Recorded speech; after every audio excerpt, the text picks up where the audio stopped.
What if every time someone told you you were wrong, they were actually pointing you toward what makes you right? What if the sneer, the eye roll, the dismissive comment wasn't a verdict on your talent, but a signal flare for your potential? Let's look. A young ceramicist at a weekend craft fair. Her booth is tucked in the back corner. She's arranged a series of bowls, each with a thick, dripping, almost volcanic glaze. A woman in a linen blazer picks one up, turns it over, and sniffs. Interesting, she says, her voice flat. A bit uncontrolled, don't you think? She sets it down with a soft click and walks away. The ceramicist's smile stays fixed. Her knuckles are white. Later that afternoon, a man in paint-splattered jeans stops. He doesn't speak. He picks up the same bowl, runs his thumb along the rough, crystalline texture of the glaze. He holds it to the light, studying the way the color pools in the cracks. This, he says, finally, this has a voice. My gallery opens next month. I'd like to feature it. In a Silicon Valley conference room, a software engineer named Hannya is presenting her code review process. She advocates for slow, line-by-line analysis. A senior developer scoffs. We don't have time for your academic perfection, Hannya. Ship fast, break things, remember? The table laughs. Hannya closes her laptop, her cheeks hot. 6 months later, that same company's payment system fails during a holiday sale. Millions in transactions hang. Panic. The team traces the bug to a module the senior developer rushed through review. Hanya's meticulously reviewed section? It held. The CTO points to her code on the big screen. This, he says, is why we have a process. No apology, just proof. Mr. Evans teaches 10th grade English. His classroom is often silent for 20 minutes at a time. Students are just reading or staring out the window. An administrator observes, writes in her notebook. Teacher appears disengaged. No visible active learning. She recommends a formal improvement plan. Mr. Evans signs it, says nothing. On the last day of school, his students turn in their final essays. The administrator, obligated to review them, opens the first one, then the next. She reads about grief, about first love, about the quiet heroism of a single parent. The writing is not technically perfect. It is alive. She sits back in her chair, the stack of papers heavy in her hands. Here is the wrong belief, plain and simple. If you are being criticized, you are failing. You are off track. You should stop, reassess, become more like everyone else. It's the talent myth. That skill is something you either have or you don't, and critique is the universe telling you you don't have it. Here is the truth. Criticism doesn't measure your talent. It measures your visibility. It means you are building something tangible enough to be seen. And in Japanese Zen, there is a concept for how to stand in that visibility without crumbling. It's called mushin no mind. Acting without the ego-driven doubt that turns feedback into a personal verdict. Today, I want to give you a system. A way to see critique not as a stop sign, but as a compass. To understand that, we'll walk through 3 more ideas from the same world of practice. First, gomen, enduring the seemingly unbearable with patience, not resignation. Then, jukurin, the deep skill that comes only from repetitive, deliberate practice. And finally, kaizen, the philosophy of continuous, small improvement. This is the critic's gift. It's not the praise, it's the pressure. And to show you how it works, I need to tell you a story about a man who could only hear the noise. Meet Leo. He's 28, a line cook at a farm-to-table spot in Portland where the plates are supposed to look like art. His problem wasn't a lack of skill. It was a specific, brutal kind of deafness. The head chef, a man named Marco, lived in his periphery, a constant, barking presence. Leo, speed. The tickets are backing up. This isn't a museum. The critique was daily, rhythmic, about pace. Leo's plates were deliberate. He'd wiped the rim 3 times. He'd tweezered herb placement until it felt right. To Marco, this was failure. To Leo, it was the only way he knew to be good. His crisis crystallized on a Tuesday. A ticket came back from the dining room. Not a complaint, a compliment, scrawled in a server's hasty hand. Guest says the halibut was perfect, best they've had. Leo stared at the slip. He actually looked over his shoulder, thinking it must be for another station. When no one claimed it, a cold doubt settled in his stomach. Was it a mistake? A pity note? His hands kept working, but his mind was stuck on a loop. If I were truly good, the criticism would stop. So the shame spiral began. He started arriving at 4 a.m., the kitchen a cavern of shadows and humming coolers. He'd practiced knife cuts on discarded carrot ends, chasing speed. But his focus was all wrong. On the clock, on Marco's voice in his head, not on the blade. The technique butchered itself. His julienne went ragged. His brunoise became a crude, uneven dice. The humiliation arrived during the Saturday night rush. The ticket printer was spitting fire.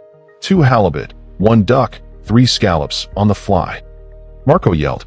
Leo reached for his chef's knife, his mind a frantic scroll of all the cuts he'd messed up that week. He brought the blade down on a fennel bulb with too much force, too little attention. The knife slipped. A sharp, bright sting. He looked down. A clean slice across the pad of his thumb. For a second, just the shock of it. Then the blood welled up, dark and immediate. He fumbled for a towel, but a single drop escaped. It fell, in terrible slow motion, onto the pristine white plate he'd just polished for the halibut. A perfect, red asterisk in the center of all that white. Silence at his station. Then Marco's voice, colder than the walk-in. Clean it up, and get out of my line. The stakes weren't just the plate or the service. They were the trust of his fiancée, Maya, who was quietly saving tips from her bartending job for a wedding he now felt he didn't deserve. He'd snap at home, exhausted. She'd ask about his day, and he'd just shake his head, a wall of shame he couldn't articulate. His wrong belief was now a physical wound. If I were better, I wouldn't bleed. The walk-in door hissed shut behind him. The cold was a physical slap, a shock that made his teeth ache and his sliced thumb throb in sharp, clean pulses. He leaned against a rack of frozen duck carcasses, the metal biting through his chef's coat. He stared at the red bloom seeping through the white towel, at the stupid, careless mistake. This was the proof. The critic was right. A soft, rhythmic scraping cut through the hum of the compressor. In the far corner, under a single bare bulb, the elderly weakened dishwasher, Mr. Hara, was scrubbing a massive stockpot. His movements were slow, circular, utterly certain. He did not look up. The cut is shallow, Mr. Hara said, his voice calm in the frozen air. The fear is deep. Leo froze. No one talked to him here. No one saw him. The next Saturday, Leo arrived at 4:45 a.m., an hour before his punishment shift prep. Mr. Hara was already there, a single yellow onion and a chef's knife placed on a clean cutting board. 20 minutes, Mr. Hara said. 1 onion. Your only job is to see each cut, to be certain of it. Leo began, fast and anxious. A hand settled on his wrist, not to stop him, but to slow the blade's descent. Skill is not speed, Mr. Hara said, his own knuckles scarred and steady. It is certainty. Jukurin. For 20 silent minutes, Leo diced 1 onion into perfect, identical brunoise. The pile grew. His breathing slowed. The fear of the ticket rail, of the chef's voice, receded with each precise click of the blade. A week later, during the pre-service chaos, the chef screamed at Leo for a missing garnish. Leo felt the old panic rise, his hands starting to shake. From the dish pit, Mr. Hara caught his eye and held up a single, clean sauté pan. He placed it deliberately on the stainless steel rack, then gave a slow, almost imperceptible nod. That night, in the empty kitchen, Leo asked him about it. Gammon is not gritting your teeth, Mr. Hara said, polishing a ladle. It is holding the shape of your practice when the heat is on. The heat is always on. Your shape must be clear. One dawn, as Leo practiced his cuts, Mr. Hara spoke while sorting silverware. Why do you think he shouts? Is it your failure, or his fear of an empty dining room? The question hung in the air, reframing the entire kitchen. The criticism wasn't a verdict on Leo's soul. It was data about the system's pressure. The hardship proof came quietly. Mr. Hara spoke of a restaurant he owned, lost to a kitchen fire 2 months after opening. First job I could get after the insurance settled was here, scrubbing these pans. He held up a stock pot, its bottom mirror bright. I chose to see each clean pot as a step, not a setback. A step. He looked at Leo.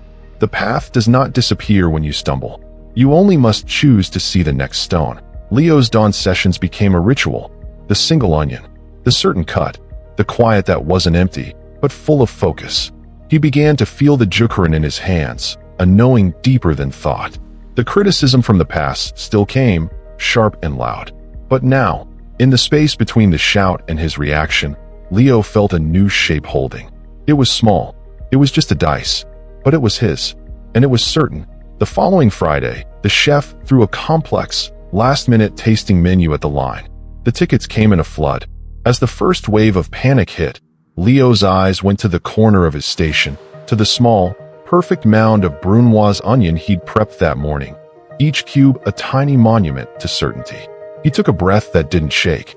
He began to cook. For 2 weeks, Leo held the shape. His knife cuts were clean, his plating hands steady. The frantic pulse in his chest had quieted to a deliberate rhythm. He wasn't fast, but he was certain. And in a kitchen, certainty is a quiet kind of power. It draws a different kind of attention. It was a packed Saturday service, the air thick with grease and shouted orders. Leo was finishing a halibut dish, placing the final chive blossom just so. The head chef's shadow fell over his station. "What is this, a museum?" The chef's voice cut through the kitchen clatter. He snatched the plate, held it aloft for the line to see. "Look at this pretentious, slow food nonsense. We have a dining room full of people, not our critics." He slammed the plate down, sauce splattering the pass. "You're on prep. For a week. Maybe you'll remember what speed feels like. Demotion." The word was a physical blow. Prep meant exile, the windowless back room, the mountain of mindless tasks. Leo stood there, the heat of humiliation crawling up his neck, the earlier certainty evaporating like steam. That night, he snapped at Maya over the color of napkins for their wedding. His voice had the same contemptuous edge as the chef's. The criticism had not just landed, it had moved in. The regression was physical. Monday morning, faced with a crate of mint and cilantro, Leo didn't hear Mr. Hara's voice. He heard the chef's. His hands moved with angry, frantic speed, the old, panicked rhythm. The knife was a piston. Chop, chop, chop. He was keeping up. He was winning. But when he scooped the pile, the herbs were bruised, darkening at the edges, their oils crushed out by force. The scent was bitter, like failure. He had reverted. The proof was in the trash bag. That was the training test dip. Not a lack of effort, but a return to the wrong effort under pressure. Gammon, enduring the unbearable, had cracked. The ritual broke because he let the critic's voice become the purpose of the practice. He wasn't chopping herbs to do it well. He was chopping to prove he wasn't slow. And in trying to prove it, he destroyed the very thing he was making. The smallest next step is never a grand gesture.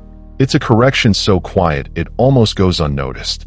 The next morning, Leo arrived to find a single sprig of flat-leaf parsley, perfectly intact, laid in the center of his cutting board. No note, no lecture, just one undamaged thing where yesterday there had been a pile of wreckage. Mr. Hara had been there, had seen the bruised herbs in the trash, and had offered this, a silent, tangible choice. You can crush the next one, too, or you can begin again. The morning after the herbs, Leo's alarm went off at 4:15. He dressed in the dark. He drove through empty streets. But the rhythm was different. He wasn't running from shame. He was walking towards something. He flicked on the kitchen's single work light, a pool of yellow in the vast, silent dark. He took one onion from the walk-in. He set his board, and he began to dice. Not for the chef, not for a ticket, not to prove a single thing to anyone who would walk in later. He did it because he chose to. The knife rose and fell with a clean, certain sound. Jukurin. Skill is certainty. This was the calm test. Action with no audience. He finished. The perfect, even pile gleamed under the light. He swept it into a container, washed his knife, and turned off the light. The silence felt full, not empty. He had met himself there, in the dark, and found he was reliable. The proof arrived a week later. A renowned food critic was in for a private tasting menu. The dining room was hushed, tense. Then, a panicked shout from the pass. The head chef's signature red wine reduction had broken. The emulsion split, leaving an oily, grainy mess in the pan. "Leo," the chef barked, sweat beading on his forehead. "Fix this. Now." He shoved the pan across the stainless steel. A month ago, Leo would have mirrored that panic. His hands would have shaken. His mind would have screamed about failure, about exposure. But now, a different space opened. Mushin. No mind. No ego-driven noise. He didn't try to match the chef's frantic energy. He simply took the pan. He set a fresh pot on the flame. He poured in a quart of rich veal stock Mr. Hara had simmered for 16 hours. He began to reduce it, his stirring slow and even. He tasted with the ritual he'd been taught. A small sip, held on the tongue, eyes closed. Salt. A pinch. A drop of sherry vinegar. Another taste. The chef paced behind him, muttering about time. Leo didn't hear him. He was in the taste, in the swirl of the spoon, in the steady bubble of the reduction. He strained it. He finished it with a single cold cube of butter, swirling until it was glossy and deep. He poured it into a small pitcher. He placed it on the pass. The chef snatched it, poured it over the seared duck breast, and sent it out without a word. The ticket rail spun. The night rolled on. 2 days later, the review was published online. One line was highlighted and printed, left on the kitchen bulletin board. The sauce, a red wine reduction, possessed an unhurried depth that spoke of quiet confidence. The external validation was real, but the true victory was internal. Leo had witnessed his own competence under fire. He had been the calm in the storm. At the end of service, the head chef walked over. He didn't look at Leo. He stared at the clean-range hood. "Not bad," he grunted. For once. It was a begrudging, backhanded thing. The old Leo would have hung on that tone, dissected it for hours, let it dictate his worth. The Leo who had diced an onion in the dark simply nodded. Once. His worth was no longer tied to the chef's voice. It was tied to the quiet in his own hands. So let's walk it back. Let's name the path. Because if they criticize you, you're doing something right, and now you know exactly why. First, the ceramicist from the craft fair. She's in her own studio now. A respected potter is visiting, holding one of her vases. He points to a thick spot in the glaze. "This could be thinner," he says. She listens. She nods. Later, she takes a file and carefully evens that one ridge. But she leaves the wild, dripping texture on the opposite side, the very texture others had sneered at. That is Mushin, acting without ego, letting critique clarify your path, not your worth. Next, the software engineer in the boardroom. Her team is under fire for a delayed launch. A manager points at her, blaming her slow review process. She doesn't flinch. She doesn't raise her voice. She opens her laptop and shows the logs from the system failure her reviews prevented. "The criticism," she says calmly, "is about the system's fragility, not my pace." That is Gamlan, enduring the pressure with patience, because the noise is about the environment breaking, not you. And Leo, his story gives us the final two pieces. Remember his 4 a.m. onion, diced for 20 minutes until his hands knew the shape without thought? That is Jukurin. Skill as certainty, built through repetition. It makes you a stable target. The criticism has something solid to hit. And after the setback with the bruised herbs, his return the next dawn? That is Kaizen, the small, daily return. Not a grand comeback, but the next quiet step after a fall. It's the choice that proves the practice is yours, not just a performance. If they criticize you, you're doing something right. Because you're visible, you're moving, and you've chosen a practice worth judging. That night, Leo comes home. Maya is at the kitchen table. She doesn't say, "I told you so." She doesn't ask about the critic's review. She slides a magazine across the table to him. It's a years-old food journal. A page is dog-eared. The article is about a fire that destroyed a beloved neighborhood restaurant called Hara's Table. The owner, it says, was never seen in a kitchen again. Leo looks at the photo of the young chef, Mr. Hara, smiling in front of his own stove. A silent cosign. His journey mattered to someone who loved him. Months later, Leo wakes at 4:30. Not from the old, cold dread. From a quiet pull. He is sous chef at a small, wood-paneled restaurant now. The kitchen is his. He pads to the counter in the dark apartment. He cracks 2 eggs into a ceramic bowl. The sound is clean. He whisks. He heats butter in a pan. His movements are the same deliberate focus he once reserved for service. But there is no ticket. No critic. No one watching. Maya sleeps in the next room. This is the calm test made permanent. A private ritual with no audience. The ultimate proof of an identity shift. He plates the soft scramble on warm toast. He adds a pinch of flaky salt. He sets the plate on the table with a fork. He pours orange juice into a single glass. He does not wait for praise. He does not check his reflection in the toaster. He sits. He eats. The food is simple. Perfect. Because it was made for its own sake. This is the path you walk alone. So here is the final truth, the one the story was built to show. Criticism is a shadow cast by a standing form. If they criticize you, you are upright. You are visible. You are offering a shape to the light. The shadow proves you are there, blocking it, creating it. Your practice is the form. The noise is just the shadow. Let's name the path one last time, not as concepts to learn, but as affirmations you've already earned. Mushin is your shield. Act, don't react. Let the critique pass through you like wind through a fence. Gammon is your anchor. Endure the noise, not the doubt. The shouting is about the room's emptiness, not your worth. Jukurin is your compass, certainty built stroke by stroke. You become a stable target because your hand knows the way. Kaizen is your return. The next small step is always waiting, even in the weeds, even after you bruise the herbs. Your turn. In the comments, I want you to share one small, criticized choice you're sticking with this week. The slow morning routine your family calls extra. The meticulous report your boss calls a waste of time. The creative project your friends gently mock.